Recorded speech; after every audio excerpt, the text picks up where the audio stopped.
Ba, anong oras ka uwi mamaya? Mamayang gabi. Anong oras niya? Hindi ko pa alam. Gusto mo, huwag na kami dito. Ha? Ano? Sabi ko, gusto mo, huwag na kaming dito umuwi. Ano kayo sasabi mo dyan? Ba't mo nasabi yun?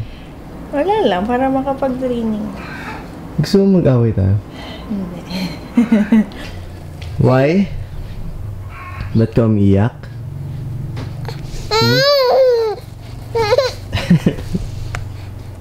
Why, Fino?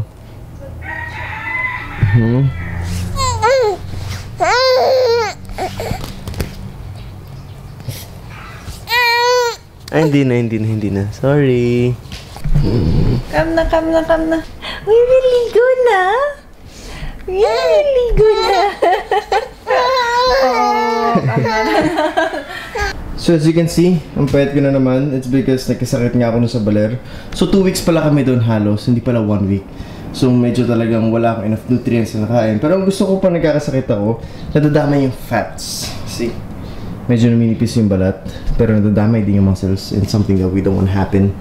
Pero again, it's the changes that happens in our lives na hindi natin pwede maiwasan. There are constant changes na we should learn to accept and move on. So nangyari na yun, trabahuin ulit natin yun. And for some of you na ganun din yung nangyayari sa inyo, yun nakukuha nyo na yung momentum nyo, biglang nawawala. Hindi naman laging dahil sa sakit, sometimes dahil biglang kailangan mo sa trabaho ganitong oras, or kailangan mo sa school ganitong oras. So there are things na kailangan mo tanggapin. Just learn to accept things and learn to appreciate na meron ka laging chance. So again, I have to work out again. So pupunta rin kasi yung parents ni Awi mamaya para sunduin si Awi tsaka si Fino. So may iwan ako dito. Punta na lang ako mamaya sa court. Magtitrain kami nila Christian, nila Joshua, nila Patrick. Pero yung official resume ng training namin, kasama dun sila Kit. I-announce ko naman yun, pero hindi yun today. Pero gusto ko kasi may mangyari lang ngayon, makapag-train kami kahit papano. So susama ako sa court and magtitrain kami mamaya. Panig na napunta sa kanya, binigay niya isa-isa yung mga ng mga manonood at ng mga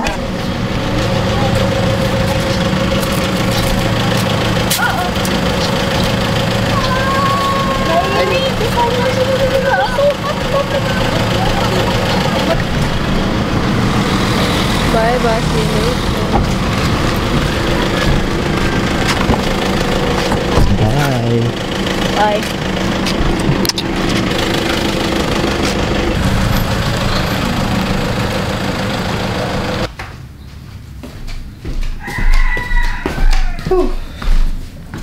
So nakalisa sila Awi, kasama si Fino. So medyo makaka-relax tayo ngayon, makaka-focus tayo sa training, no, gagawin natin mamaya. Pero before anything else, gusto ko lang pakita sa inyo to. Ito yung certificate na ginawa namin dun sa camp namin for Lucena last January. And actually, ang daming nagre-request sa Cebu, sa Davao, Zamboanga, Bacolod, Iloilo, and different parts of the country na talagang daming gusto magpa-train. So, I'm really looking forward na makapagturo ako different places, na madala ko yung grupo namin, different places, kasi ang daming willing na talagang matuto, and I'm really happy for that. So, I'm just looking for organizers. Siyempre, para pagdating natin dun sa lugar na yun, naka-organize yung camp, meron tayong sure students. And if you're one of the organizers who are watching me, please do contact the number that I'm gonna post below, and just contact me anytime if you want to organize a camp in your place. We are more than willing na pumunta sa inyo, and of course conduct a camp na makakatulong sa maraming kabataan ngayon. So yun lang, andun sila Christian sa baba. Let's check them out, and mag-lunch kami. Di pa kami nagla-lunch.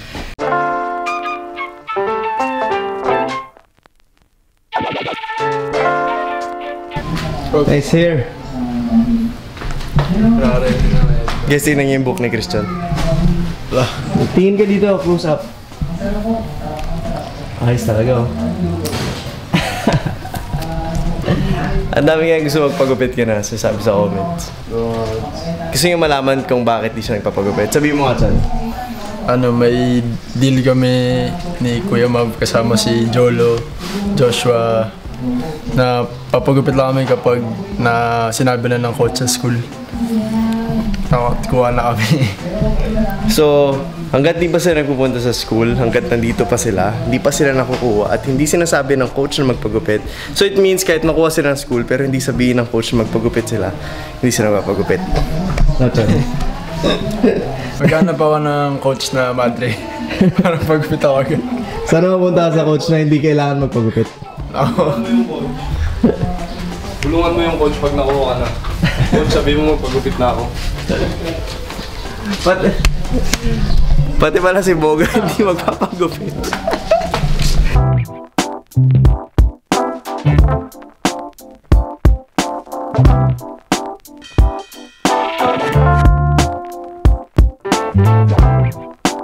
Dalawang bang silog ako. Bang silog, chiksilog. So dito ulit kami sa ano namin, sa kumbaga home court namin na karinderya, yung Dapog sa Better Living, sobrang sikat to. Sobrang dami kumakain dito at madaling araw. So dito kami lagi and affordable, syempre. Lalo na sila Christian, nakastop sila for 1 year, wala naman sila masyado allowance. So kailangan namin makatipid. So halos everyday dito talaga kami kumakain.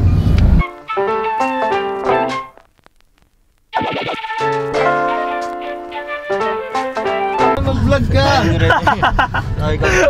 Malas ko. Ayoko, coach. Pag wala camera, ang yabang mo.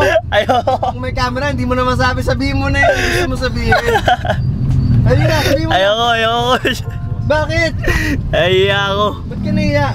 Kasi baka hindi mo magawa. Hindi, magagawa ko yun. O, sige, sabihin mo na, dali na. Sabihin mo na. Sabihin mo na. Ayoko, coach. Nagpapawisan na ako. Nagpapawisan na ako, Tio. Ayoko. Kaya ninamod kasi ako ni Patrick 1-on-1. Tapos sabi niya, wala na daw excuses ngayon kasi wala si Fino at si Awi.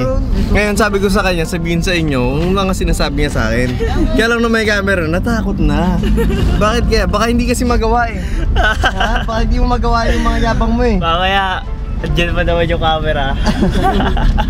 Pero meron akong bisita ngayon, papakilala ko sa inyo. Ewan ko matatandaan niyo siya. Si Doraemon. Sir! Si Doraemon. Sir, kamusta sir? Okay lang. Ako ba?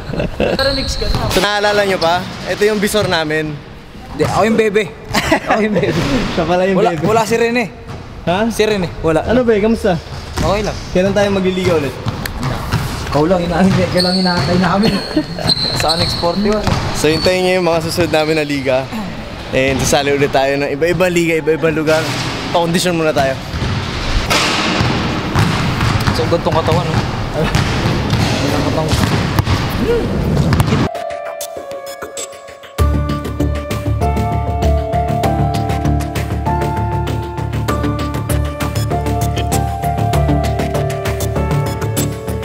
I guess we're back and natuwa ako kanina sa nakita ko. Specifically sa improvement ni Joshua. Kasi nung nag-1-on-1 sila, I saw a lot of improvement sa ball handling niya, sa balance niya, sa quickness niya. So, isa-isayin natin. First na nakita ko doon is, kapag tumitira yung defender niya in front of him, meron na siyang ability to recover na mabilis. So, dati kasi pag tumitira kami in front of him, tinitingnan niya lang kami, hoping na sumabla yung tira namin. Pero kanina, nakikita ko na talagang challenge na siya. It's a very good thing. Ibig sabihin, gumaan na yung pakiramdam niya, medyo gumaan yung katawan niya, and he is able to move faster than before.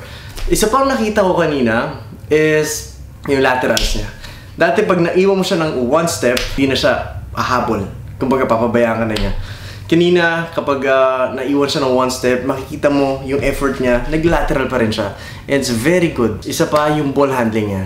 Yung ball handling naman niya, of course, hindi naman natin pwede compare sa ball handling nila Christian, nila Jolo, or sa mga ibang kakilala nyo na magagaling. The comparison is always, ano ba yung kakayanan niya 2, 3, 4 months ago compared sa kung sino siya ngayon.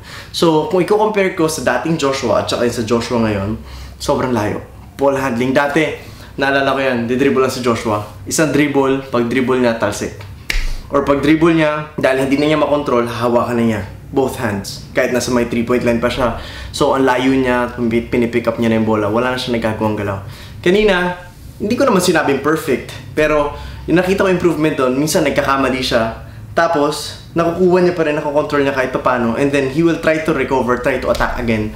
Pero syempre, dahil hindi pa naman ganun kapino, hindi pa ganun kaganda, may mga improvement tayo nakita pero hindi pa sobrang laki talaga. Pero a small improvement for me is a very good result. Smaller big progress for me is both progress. So kung kayo nagtitrain and sobrang konti lang na nakikita yung progress, results sa mga training nyo, and na-frustrate kayo, guys, huwag kayo ma-frustrate. It's part of the process. Importante you're moving forward. So, ang laging comparison is not you and the guy on the other team, or not you and your teammate, not you and your friend. The comparison should be you and you tomorrow, you the next day, you the next week. Doon mo siya i-compare. Sino ka ba ngayon at sino ka 2 months ago, 3 months ago, 4 months ago, a year ago. So, pagdating kay Joshua, ang laki nang na-improve niya kung i-compare ko siya sa dati talagang Joshua. Tapos kanina, meron na siya mga crossover, meron siya mga between the legs na ginagawa, and nakaka-finish pa siya ng off layup. By the way guys, yung sinasabi kasi ng iba, Coach Mavi, tama yung layup nila, dapat 1, 2, right hand layup, right foot up.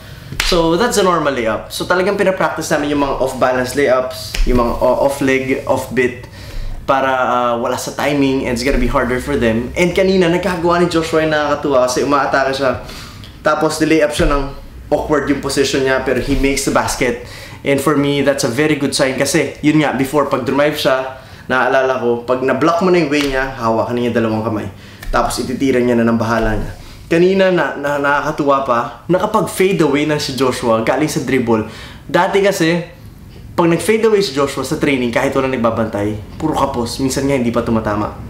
Pero the fact na nakapag-fade away siya and may konting hang time na nangyari, usually kasi, yung jump shot talaga ni Joshua, walang hang time. As in, pag-angat, release ka agad.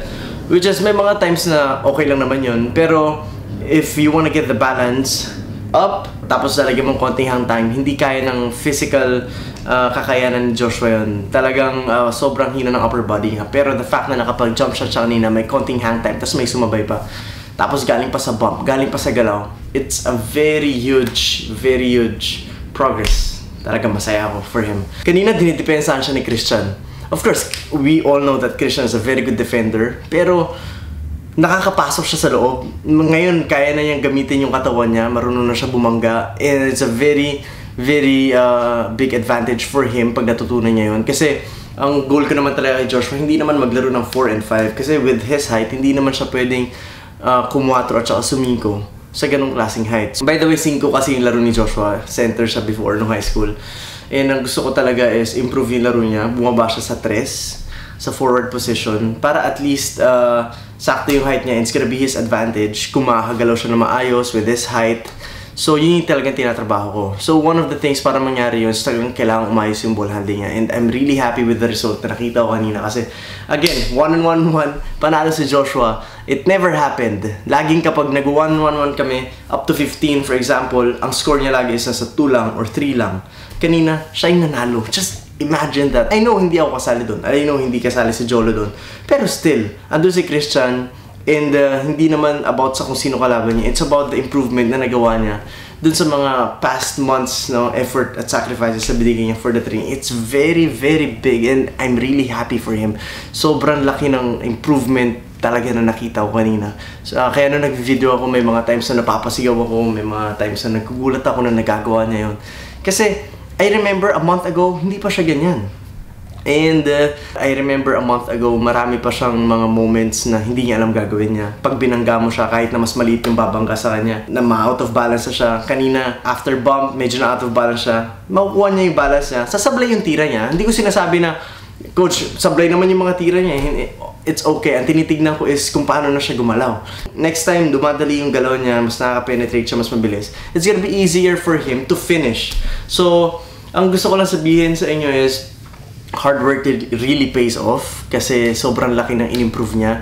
Pero kung titignan mo yung negative side, sasabihin nyo, Coach Mav, ang bagal pa rin naman sumasablay pa rin naman. Hindi pa rin pwede pang UAP level, hindi pa rin pwede pang ganito. If you wanna look at the negative things, talaga may mapupuna at mapupuna ka negative. Pero if you gonna look at the positive side, big improvement for Joshua and I'm really happy for him. Ngayon, mas nakakagana tuloy magturo sa kanya. Mas gaganaan siya mag-ensayo. Kasi katulad nga ng sabi ko sa inyo, results are very, very addictive. Once na ramdaman mo yung results, once nakita mo na may nagbabago sa'yo, you're gonna really find time to train again kasi gaganahan ka lalo. Parang hahanapin na siya ng katawan mo. So, medyo na-reach na ni Joshua yun.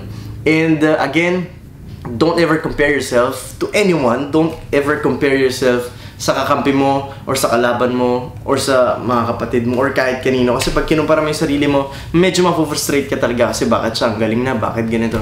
Always compare yourself to yourself. So, that's gonna be my advice. And hindi ibig sabihin nagagawa mo sa one-on-one, ibig sabihin magagawa mo na sa game. It's different. For me, it's gonna be a process, and for Joshua is really gonna have to train for a very, very long time. Kahit na nakita namin yung results ngayon, kailangan niya pang magtiyaga 1-2 years pa para talagang huminog, and pupupukin natin siya sa laro, sa training, pagkukumpay natin yun. Pero sa nakita ko ngayon na improvement niya, I'm really happy with few months of effort and sacrifice from him. Ang laki ng improvement niya. So yun lang guys, this is Coach Mav, and if you're like Joshua, hindi naman necessarily sentro ka. If you're like him na nag-start na hindi mo makita masyado improvement mo, and nalulungkot ka, baka may nakikita improvement pero maliit lang. Guys, a progress is a progress. Small or big, slow or fast, it's the same. As long as you're moving forward, you're doing good. And yun ang nangyari kay Joshua. So guys, keep working. Keep working. Kung hindi mo pa siya nakikita, keep working until you can see the results. Keep working hanggang sa maging automatic na siya nang titrain ka. You don't even have to ask yourself. You don't have to even convince yourself na magtitrain ako ngayon. Because pag gising mo sa umaga, pag uwi mo from school, pag uwi mo from work, or whatever it is that you are doing, you know that you are physically and mentally ready for the training that you will do. So guys, this is Coach Mav, and always do what you love. You'll make it one day, and always see the positive things. Huwag ka mag-focus on negative things, and you will make it one day. I'm gonna be here always for you, day in, day out, night, day, hapon, umaga, anumang oras yan. I'm gonna posting vlogs, and this is gonna be for you. Guys, God bless you all, and good night.